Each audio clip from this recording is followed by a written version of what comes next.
Сәлем оқушылар, бүгінгі біздің тақырыбымыз 77 сабақ. Екі санына көбейту және бөлу кестесін бекіту. Қимылды ойындар. 2-2-ден сана дейді. Так, мен екі санына көбейту және бөлу кестесін құрастыруды үйренемін. Так, 2-2-ден санасақ, 1, 2, 3, 4, 5, 6, 7, 8, 9, 10 екен. Келесі, 2-ге бөлінетін сандар бізде жұп сандар деп аталады, және 2-ге бөлінбейтін сандарымыз бізде тақ сандар. Яғни 2, 4, 6, 8, 10, 12 бізде жұп сандар, ал 1, 3, 5, 7 деп отырамыз бізде тақ сандар. Жұп және тақ сандарды ата дейді. Мына асықтарға қарасақ, 1 бізде тақ, т-ны тақ деп кетейін, тақты т деп кетейін. 2 жұп, 3 тақ, 4 жұп, 5 тақ, 6 жұп, 7 тақ, 8 жұп, 9 тақ, 10 жұп. Өйткені олар 2-ге бөлінеді. Ал 11 тақ, 12 жұп, 13 тақ, 14 жұп, 15 тақ, 16 жұп, 17 тақ, 18 жұп, 19 тақ, 20 жұп.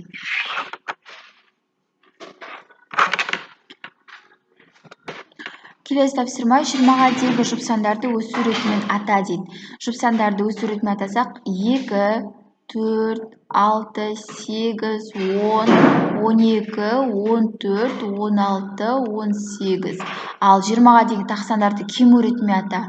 19, 17, 15, 13, 11, 9, 7, 5, 3, 1.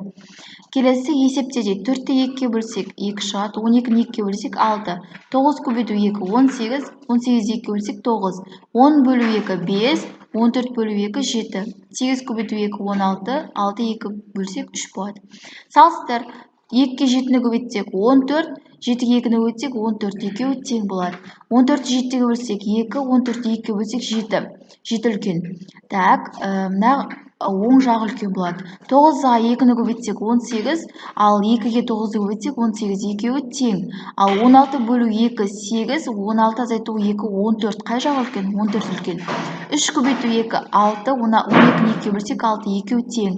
8 көбейту 2, 16, 12. Қайсысы үлкен? 16 үлкен әрине. Келесі. Есептерді шығар. 18 бала ойнау үшін жұптасып сапқа тұрды. Неше бала жұп болды? Ол үшін 18-ді 2-ге бөлеміз. 9 бала жұп болды. Аулада 14 бала ойнап жүр. Олар тең де 2 командаға бөлінді. Әр командада неше баладан? 14-ті 2-ге бөлеміз. Сонда 7 баладан, әр командада 7 баладан. Балалар ойнау үшін әр командаға 3 адамнан бөлінді. Егер 2 командада барлығы неше адам? Сонда 3-ті 2-ге көбейтеміз, 6 адам. Міне 1, 2, 3 адам, 1, 2, 3 адам. 3 адамнан 2 команда, 1 команда және 2 команда. Ал барлығы 1, 2, 3, 4, 5, 6, 6 адам. Келесі балалар 6-шы есеп. Амалдың белгісіз компонентін ата есепте дейді. Бөлінгішіміз 18, бөлгішіміз табуымыз керек, бөліндінің мәні 9. Бөлінгіште отырғанымыз 18-ді қандайда бір санға бөлген кезде 9 шығу керек. 18-ді нешеге бөлгенде 9 шығады? 2-ге бөлгенде, яғни мына жерде 2. Енді қандайда бір санды 8-ге бөлгенде 2 шығу керек. Ол бізде 16, 16-ны 8-ге бөлсек 2 болады. Келесі, 14-ті қандайда бір санға бөлгенде 2 шығып отыр. Бұл бізде 7. Сонда бізде жауабы 7 болады екен.